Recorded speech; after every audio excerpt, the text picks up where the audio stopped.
So, sorry, ladies and gentlemen, I forgot to complete my Libra, ascendant videos of Moon in the 10th and or 11th and 12th house. This quarantine is just making me absent-minded.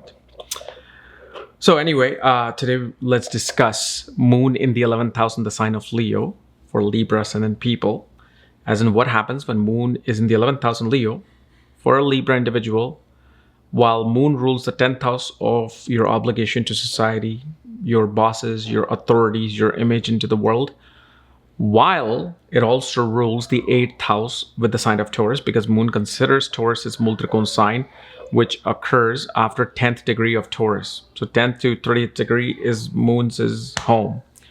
So that's what we're going to discuss today. And if you do not know if you have this Moon, what sign it's in, what nakshatra it's in, along with all the astrological details, check out the links here under shop section, along with everything else. So Moon in the 11th house in Libra. I didn't forget. I always listen. With this particular Moon, you will notice that a person becomes status hungry. A person would want to make connections and make network circles with people who are in high, powerful position, in high, prestigious positions, because such a person is looking to advance through help of other powerful people, because they feel like that their connections, because remember, 11th house represents that connection. It represents those people that you want to know to understand something better. This is why it represents the house of your professional network circles. So through professional network circles, we tend to gain things. We tend to learn things. Okay.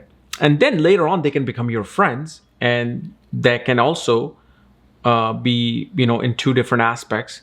But, like for example, if you look at Dr. Pai, Sandeep, Togi, and all of them, they started out as professional network circles, but then, became friends. So same way, this person is mainly, first of all, looking for powerful position, and they do make connections with people in higher political places, people who are, owners of companies, CEOs, CFOs. And such a person is always inclined towards wanting to do their own business, make money through their own effort. Then, the other thing we see is that a person is able to gain immensely through inheritance, insurance, and wills and estates. And especially the father will be able to leave this person more property, more assets than other siblings, unless, of course, Moon has relationship with Saturn. Like it's conjunct Saturn, it's aspected by Saturn, then it will not be mainly in the favor of this individual. The other thing you will also see with Moon in the 11th house is such a person can have many, many sexual partners in life.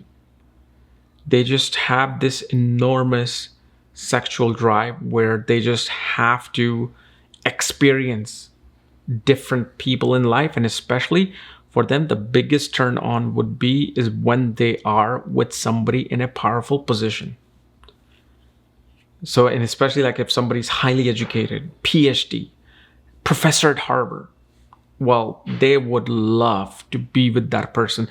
That just kind of gets them going as an individual.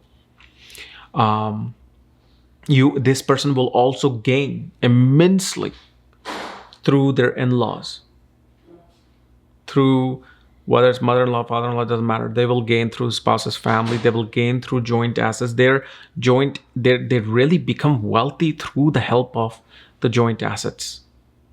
But this person, especially if you will notice when Moon is in the sign of Leo in the 11th, and there's a planet occupying directly opposite in Aquarius, a person will become an activist, and person becomes quite political in nature.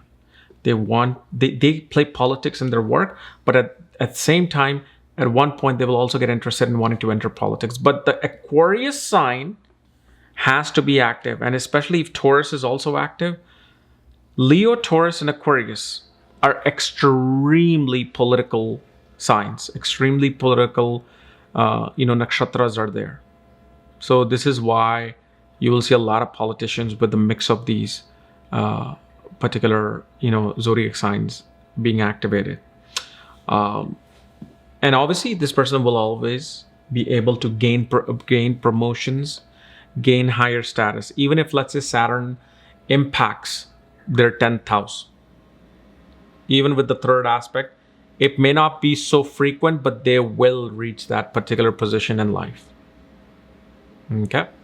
So, guys, this was my analysis of Moon in the 11th house in the sign of Leo for Libra ascendant people. If you're new to my channel, subscribe below so you don't miss these type of videos.